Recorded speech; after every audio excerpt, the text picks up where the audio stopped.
Good morning and welcome to today's edition of TVC Breakfast. It's a public holiday, and while you're at home, we're here speaking English. My name is Intoma Edu. I like that. Well, good morning, Nigeria. While you're home, we're making sure that you get updated even during the holidays. I am Ria Abdul. It's definitely going to be a packed show, and once again, it's always a pleasure to have you join us. Thank God it's Friday. We're here again to do what we do, to give you all the information that you deserve to know. I'm Ibrahim Shita. Thank you for joining us. Good morning and welcome. This is TVC Breakfast on this wonderful public holiday, Friday. My name is Nelson Netta. Happy Eid. Happy Eid-Maulud. Right? Happy Eid-Maulud to our Muslim, people. Happy Eid to you. Oh, yeah. I know. Let me say something. When it's Friday and it's a public holiday, it's always a big deal. Because Friday is always known as a light day, and then there's a public holiday again. But then, Ria, before you jump this table, Ibrahim is here. It's the Prophet's birthday. Ibrahim, I was expecting you would come with a full table of, No, you didn't see. Ibrahim brought a lot of food. It's outside after the show. Virtual food, right? No, you brought food. Maybe you download it. You download it from the internet. Okay. But anyway, I love the fact that you said virtual food. the table is all set. There's a lot to talk about on the show today. You know how we do it. Nelson is going to give us all the updates on the newspaper review, and then we go to Abuja where we have the FCT brief, and then in Lagos we'll be talking about pensioners, which is something that has been, in the mouth of a lot of people. We'll get to talk about it on the show today, and then it will be time for trending now with Olamide Odekole. She's going to tell us everything that is trending from all around the world. But let's start with this story where Eid-Maulud is the commemoration of the birth of Prophet Muhammad. Now, for Muslims all around the world, it's a day of deep spiritual significance, reflection, and gratitude. Now, the occasion reminds Muslims' faithfulness of the Prophet's exemplary life, teachings, and character, which serve as a guide for living with compassion, justice, and humility. It is a time to reflect on his message of peace, tolerance, and devotion to God's values that remain essential for building harmony within families, communities, and nations as well.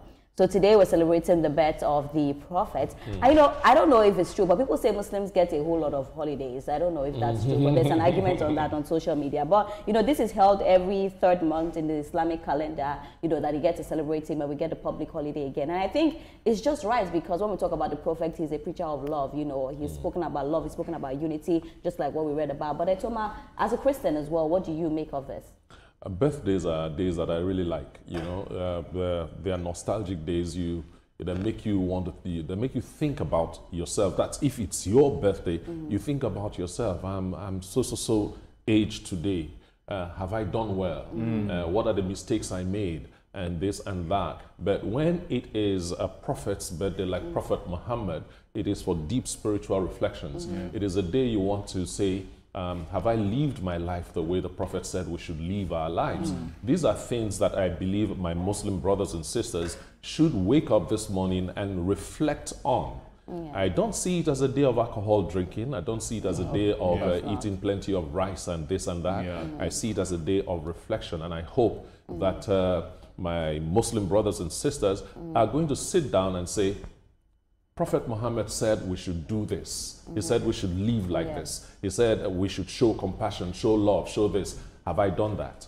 I think the question is, have I actually done that? But Ibrahim, being the Muslim on the table, a lot of insights from you. We've had a lot of arguments that, the Prophet wouldn't have even loved people to celebrate like this, the way this, holiday is. And a lot of Muslims do not also believe that this should be celebrated. But from your own opinion, what would you make of it? No, well, on the contrary, the Prophet is actually worth celebrated in different ways, especially within the line that he has actually portrayed. But if you look at the person of the Prophet, he was nicknamed Al-Amin.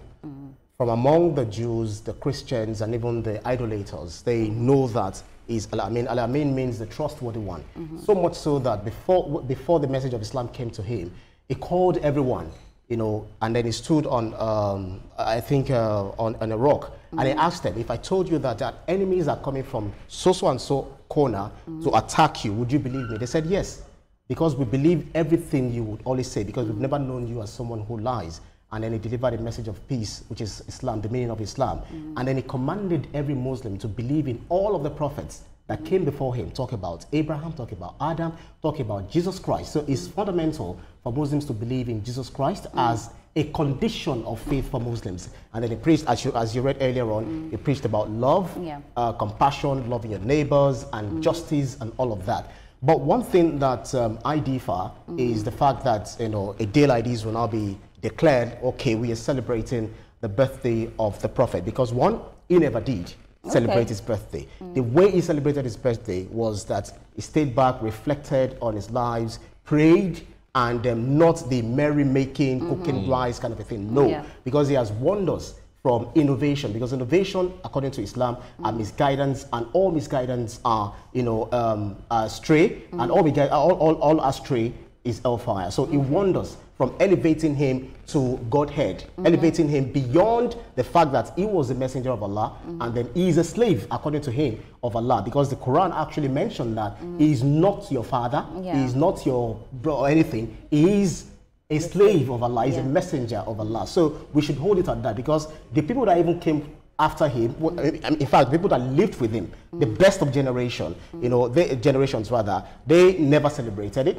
Those who came after him, that we call the tabi'in, that is those who came after him, did not celebrate it. So this celebration actually came like 300 years, you know, after his death. No, before I come to you, if Nelson, he doesn't do anything, we don't. Before I have come to Nelson to wish him a happy birthday, let me just stay with you, Ibrahim, as well, because now you are saying that, you know, he didn't celebrate his birthday like that. So why do we have some factions of Muslim, you know, obeying this celebration? We have another factions of Muslims saying that, you know, he never celebrated himself. No. So there is no blame on those who choose to celebrate the Prophet, right? But a lot of people will argue this. The manner of the celebration, because this is a time that some people will come together and then start getting money from people, doing so they're not supposed to do that. Never commanded. You understand? Singing, dancing, and all of those things. What you can do is, the best way to celebrate the Prophet is the teachings of the Quran, and which we know as the Sunnah, that is his lifestyle and things that he said how to do it. So when you see a Muslim should embody, you know,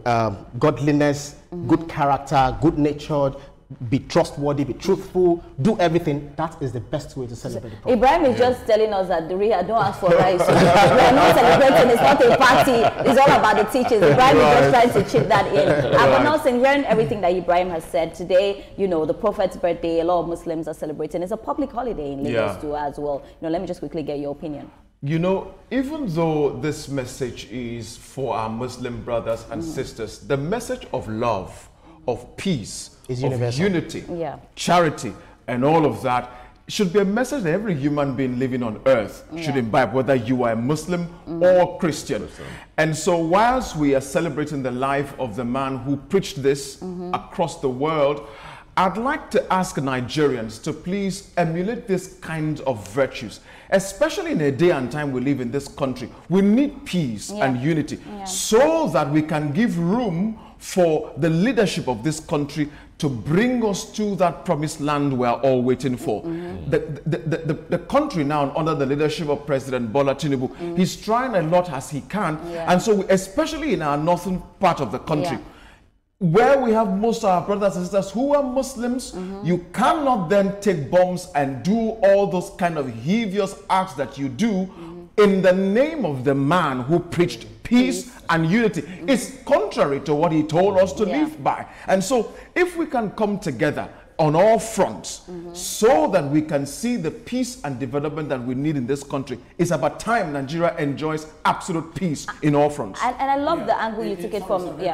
Just to what he said, you know, the Prophet actually made us understand that the people that are closer, the closest to you in faith, are the Jews and the Christians, because of course we share the same message of believing in one God. So the preaching of peace, brotherliness, you know, loving your neighbor and all of that is what is fundamental. That's right. For very, very important. If we leave Ibrahim here, we'll talk about this. I love your insight, Ibrahim. But anyway, all we'll say is that let's talk about peace and unity. At the end of the day, we are one, whether Muslim, whether Christian, we are one.